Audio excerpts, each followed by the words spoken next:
리츠 체니를 기억하시죠? 뭐 기억 못 하실 수가 없죠. 워낙 깽판을 쳐놨기 때문에. 근데 이 리츠 체니가 이번에 와이오밍주에서 연방하원 선거에 끝까지 하겠다고 지금 나오고 있습니다. 심지어는 이제 민주당원들한테 러브콜을 하면서 민주당원들이 나와서 나를 찍어달라라고 이야기할 정도입니다. 근데 그 와이오밍주의 예비선거가 이제 얼마 남지 않았습니다.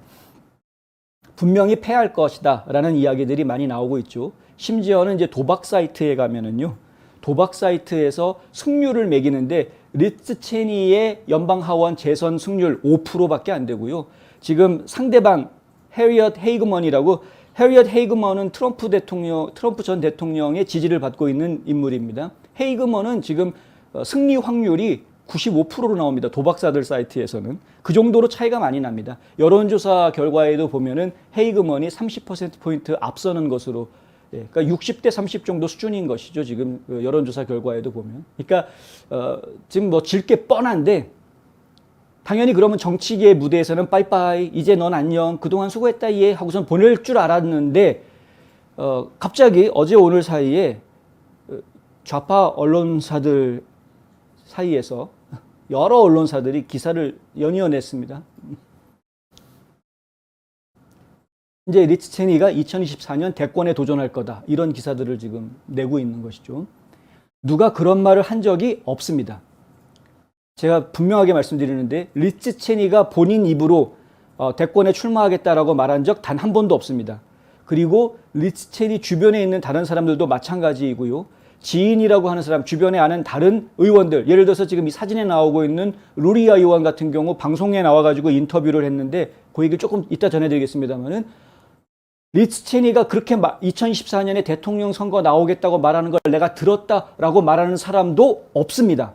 그런데 기득권 언론들은 뉴욕타임즈, 워싱턴 포스트, 폴리티코, 뭐 이런 기득권 언론들, USA 투데이 뭐 이런 이른바 주류 언론이라고 이야기하는 이 좌파 언론들은 한결같이 지금 여론몰이를 해가고 있습니다. 2024년에 리츠 체니가 대통령 선거에 나올 거다라는 여론몰이를 해가고 있습니다. 밑도 끝도 없는, 근거도 없는 질문들을, 그 질문을 2024년에 리츠 체니가 대통령 선거에 나올까요? 라는 이 질문을 밑도 끝도 없이 민주당 의원들한테 막 내던지고 있습니다.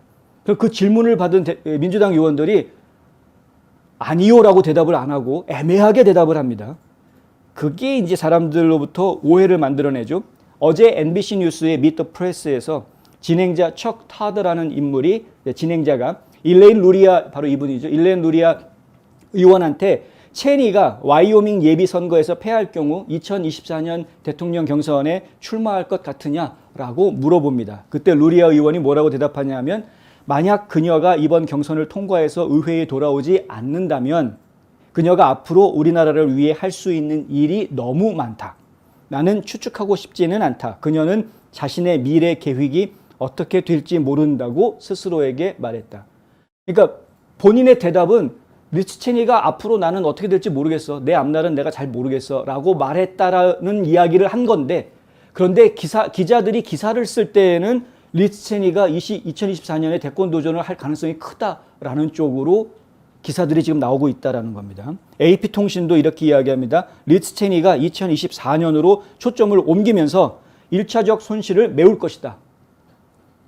이런 제목으로 기사를 냈습니다.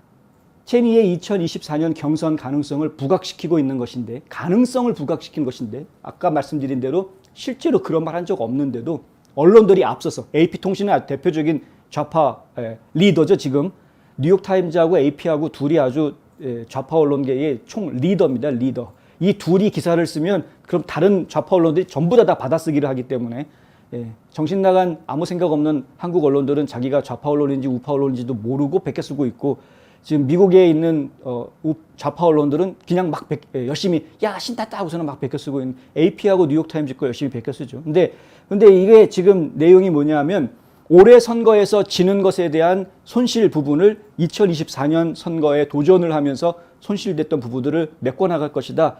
2024년 선거는 결국 트럼프를 누가 따라잡느냐, 트럼프를 누가 저격하느냐, 이것이 이제 상당히 중요한 이슈가 될 것으로 예상이 되고 있다는 거죠. 공화당 내에서 반트럼프 진영이 있으니까, 그건 뭐 사실이니까, 반 트럼프 진영이 누구를 지금 내세워 가지고 이끌어갈 것이냐. 근데 리즈 체니가 지금까지 보여줬던 여러 가지 활약들을 보면 충분히 트럼프의 대항마 역할을 할 수 있는 인물이 아니냐라고 지금 막 띄워주고 있는 겁니다. 왜 이거를 띄워주고 있느냐? 거기에는 두 가지 이유가 있을 것 같습니다. 첫 번째는 올해 질 거기 때문에. 올해 질 게 뻔하거든요. 그럼 리즈 체니는 끝났다. 너는 민주당으로 가거나 앞으로 이제 영원히 공화당에서 퇴출 이렇게 해버릴 가능성이 큰데 그 충격에서 최소한 리즈 체니를 보호해 주려고 하는 거고요. 좌파 언론들이. 두 번째 이유는 뭐냐면은 결국에는 이 트럼프 대통령을 지금 어떻게 해서든 기소하려고 안간힘을 쓰고 있는 1월 6일 특별위원회에 힘을 실어주려고 하는 겁니다. 지금 현재. 2024년을 지금 진짜로 기대하고 뭐 생각하고 미래를 예측하고 뭐 이런 게 아니고요. 그건 뭐 좌파 언론들이 지금 꼼수를 쓰는 거죠, 결국에는. 그러니까 결국 그들이 지금 리즈 체니가 2024년에 다시 출마하거나 말거나 솔직히 좌파 언론들은 관심 없습니다. 이들이 관심 가지고 있는 것은 1월 6일 특별위원회에서 과연 트럼프를 기소하느냐 안 하느냐 그거에 관심을 가지고 있는 거고요. 기소하기를 바라죠, 좌파들은. 기소하기를 바라니까 리즈 체니가 지금 최근 들어서 뭐 열심히 막 말을 내뱉지 않았습니까? 트럼프가 잘못했다라는 식으로 막 말을 내뱉었으니까 그러한 전사적인 이미지를 계속 더 강하게 부추겨서 트럼프에 맞짱 뜰 수 있는 충분한 인물이다라는 이미지 부각을 시키려고 이러한 기사를 내놓고 있는 것이다. 분명히 우리가 지금 알고 보셔야 되겠어서 제가 말씀을 드렸습니다. 체니의 와이오밍 예비선거 승리 확률 아까 말씀드린 대로 매우 낮습니다. 그거로 끝납니다. 체니의 정치 인생은 거기서 끝. 왜? 반 트럼프 진영에 내세울 수 있는 예비 후보군들이 의외로 많습니다. 체니보다 훨씬 더 영향력이 많은 예비 후보군들이 훨씬 많습니다. 거기에는 지금 마이크 펜스도 있고 레리 호건도 있고 여러 명들이 지금 나서 있는 상황입니다. 그렇기 때문에 체니까지 거기서 나와가지고 반 트럼프 진영 사이에서 경쟁까지 할 이유가 없습니다. 공화당 안에서는 받아주질 않습니다. 와이오밍주 공화당에서 이미 탄핵하다시피 한 상황이기 때문에 그래서 지금 더 이상 리즈 체니의 정치 인생은 앞날이 없다. 이게 사실이고요. 하지만 그럼에도 그걸 모를 리가 없는데 이 좌파 언론들이 그럼에도 불구하고 좌파 언론들이 지금 2024년 카드 어쩌고 저쩌고 하면서 이런 이야기가 나오는 것은 결국에는 지금 1월 6일 특별위원회에 힘을 실어주기 위한 꼼수다. 이렇게 지금 정리를 좀 해드리고 싶습니다.